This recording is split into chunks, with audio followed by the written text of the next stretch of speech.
In this next section, we're going to look at these topics. The first one is crime prevention, and more specifically, it's crime prevention through the use of environmental design. Next, we're going to look at facility construction, entrance protection, and then perimeter security.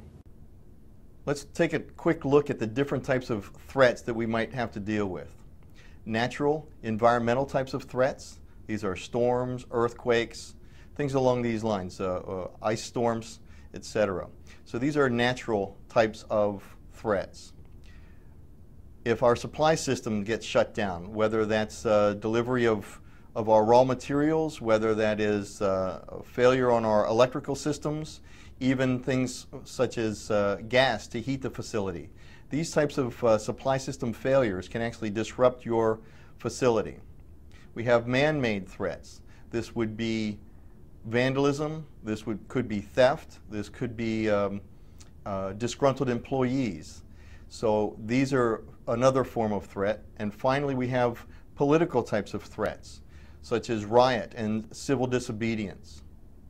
We need to implement physical security countermeasures to protect against all of these types of threats.